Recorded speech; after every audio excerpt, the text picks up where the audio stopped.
Facebook people, you guys. Oh my gosh. This guy started in the scene, probably in 2006 when you were on Jay Leno. Yeah, that was a while back. I did Leno. Nowadays, the young kids don't even remember him. I say the Tonight Show, they think I met Fallon. I'm like, no, the other guy. I remember late night way back. I go way back to even people my age don't remember. So I met him in Portland when he headlined at Harvey's, and I got to podcast him with another gal, and now I get him all to myself. There you go. He's so likable. It even says it all over the internet. This guy is magic. When he walks in a room, he lights up the room, and he's so great on stage. He's hilarious, likable. I got hooked on watching his videos. Oh my gosh. I love your video, Erik, of the Hispanic accents. Oh, thank you. Yeah, that was from my first hour special, I'm No Expert, which is now available on YouTube for free. So if you're looking for comedy, because I know with the lockdown and everything, people can feel down and need a little comedy pick me up, it's up there on YouTube, the full hour. Yeah, it's so funny to watch those old videos and see how much I've changed in the years. That was back, I think I had just gotten married, but a lot of that act was like the first stuff I had written when I was single. It was just a mishmash of stuff that I was going through at that time. That brings me to an interesting question, because I thought of it. So of course I think it's interesting. But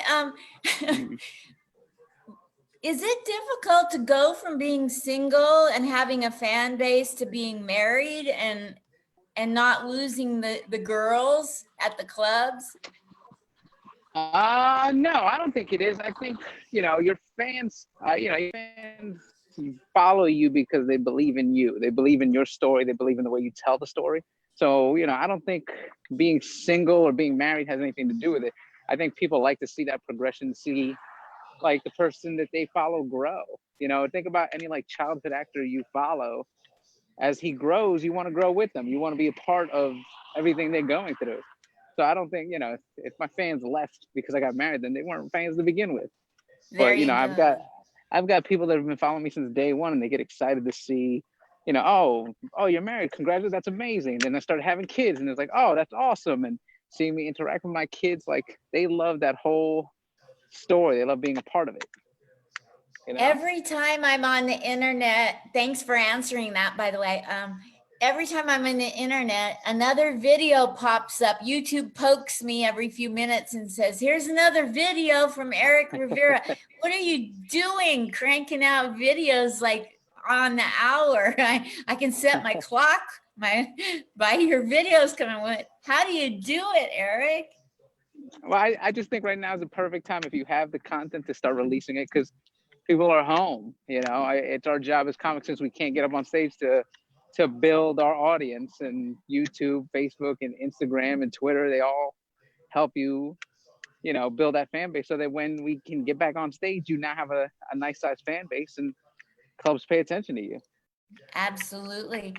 I know you come from the heritage of Guatemalan, and don't tell me something else.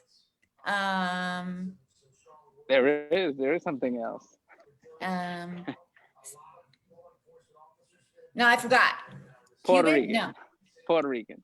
Puerto Rican. Yeah, I knew it was some hot language, someplace hot. And I think that's an interesting combination. And so when you're up on stage, do you ever get the occasional person in the audience that you say on stage your heritage? Do you ever get somebody that's had like 2 or 3 drinks and they go, me too? And they found that they're exactly like you and they can't not say something? It's very Puerto Rican, it's a rare mix, but I do get people that relate to, being half married to a white wife and having that, there's cross-cultural differences within, but I don't think there's a lot of Puerto Rican Guatemalans out there. That's true. I never ran across one before, so I thought it might be kind of interesting to ask you if anybody's like, oh my gosh, I found another one. So you travel Well, I think all once that around. happens, What? I think once that happens, I think once I find another Puerto Rican Guatemalan, we open some kind of portal somewhere, or This internet, it froze up on us for a second there. So you travel around the country. Have you? or all things that I don't know. The internet's Uh-oh. freezing up. Second there. Uh-oh. I can hear it on Facebook. I can't hear it on Zoom. There, maybe now. I'll Okay. stand by my door. There you go. Have you gone around the country, or have you done any military tours, or where all has your comedy taken you, Erik?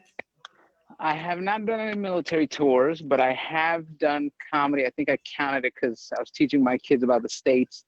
I think I've been to 45 of the 50 states.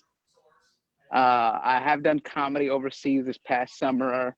I went to Spain and I got to do comedy in Barcelona, which was a cool experience. But yeah, I'm hoping once this lockdown is over, I can keep traveling and keep exploring. Yeah. Oh my gosh, that's amazing. So, what is it that made you get into comedy in the beginning? I had no idea what I was going to do with my life, Linda. That's what happened. You were always funny though, right? You got it in your eyes. I think with my family, you had to be funny to survive. Everyone made fun of each other, and if you weren't funny, then you were eaten alive. That's amazing. So the very first time you got on stage, what club was that at, and what was that like, Erik, for you? First time I got on stage was it wasn't technically a club. It was called the Weekend Shows. It was run by this woman, and she's still around. If you do open mics, the comic strip, her name was Gladys. And I think every New York comic, that's the rite of passage. You have to go through Gladys to get going. So if Gladys is watching this, shout out to Gladys. Amazing. Did you know that she's my coach? Is she really? Oh, Yeah. see, there you go. I've lived in Gladys. New York twice, and I went to Gladys's on Wednesdays and Sundays every time. Yeah, see, Gladys is the gateway to comedy. Yes. You know how they say, oh, get a gateway drug to bigger drugs? She's the gateway. I love her. She's seen that I've done a lot of, I have a little brain injury. So my comedy trajectory has been slower than other people. And she helped me to feel that I'm funny and to trust myself when I forget things and to not use notes, just be myself up there. Right. No, yeah, Gladys is great. Gladys is a staple in the comedy community. She's always been great to comics and helping everybody get up on stage and helping people find their voices. I adore Gladys. If you see her before I do, you give her a big hug. I don't know if you're allowed to post-corona, but if you can. She's planning on coming back here on Zoom again, because we love talking to each other. And she's such an inspiration to so many comics that it's fun to put her up on Zoom. So in the pandemic, what did you learn about life or what you're going to do differently since the pandemic? I know you're putting out comedy like, oh my gosh, and it's all good. It's not junk. It's good comedy. Oh, thank you. I just think I with the pandemic, I've been learning how to utilize social media better. I think sometimes we look down on social media and we look down on these influencers, but we don't realize that, we're cutting out the middleman. We're directly supplying comedy to our fan base. So I think anybody out there that's still hesitant on social media, I think it's a beautiful tool to really get the word out on your comedy. So, I've been taking this time just to learn it and really get a better grasp on it. Awesome. So were you personally touched with anyone getting the COVID-19? I've had some family members, no one super close. Like, well, one of my mom's cousins, he got it. I had an uncle's an uncle's cousin also get it. So I've had distant relatives who've been affected. Got it. I'm trying to see if it's you know what? The volume's my fault. Say something to me now.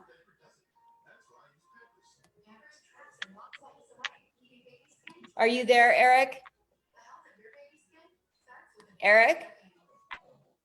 Hi, are you there? Eric? Eric? I'm gonna go out. Are you there? Can you hear me now? Is this better? Yeah, I turned up the volume on my end. It wasn't up. I'm still here. The video is horrible. So what? I'm here. Thank you. You're inside my computer. I know you are. Still here. What's your plans? Are any clubs opening up for you to get out? Eric? There you go. Are any clubs opening up for you to go and perform yet? Eric? I'm supposed to be doing hello? Yeah, I'm here. At the Comedy Store La Jolla. I'm still the 4th of July weekend at the Comedy Store La Jolla. Fingers crossed that happens. And then after that, I don't know yet. I'm still taking it slow and just trying to see what the new guidelines are before I just run out there and start performing. Okay, and then for the viewers that want to fall in love with you and be fans, you have a child, right? A daughter? I have 2 boys. 2 boys, I was close. You had a 50-50 shot there. I'm not going to be the Long Island medium, evidently. So 2 boys. I post about them on social media. So if you follow me at Erik Rivera Comedy, ERIK, you'll get to see all that. I show you not only comedy, but look at my life. I'll have to do that, Eric. If I say I'm Gladys's, one of Gladys's, I'm gonna have to step up my game. There you go. It's been so lovely. Do you have anything to tell people how to stay sane in this crazy world? Just watch comedy. It's out there. There's so many platforms, you know, Amazon, Netflix, YouTube. Just go watch comedy. There's a lot of funny comics right now dropping specials. Gina Brion, she's a good friend of mine. She just dropped a special called The Floor is Lava on Amazon. HBO Max just launched. You can go see my half hour called Super White. Nick Guerra, who's a good friend of mine, he dropped a special called For I Love Me at My Worst. So there's a lot of content out there. Okay. Awesome. Well, I just hope the world keeps pouring out love to Erik Rivera. And that was the whole point of bringing you on. So thank you so much for coming. I'll go put a bunch of. And you take care in Vegas. All right. I'll put a bunch of links on this post and you can tell me what to take off if I put too much up there. Everybody's talking at the comic spot. The comic spot.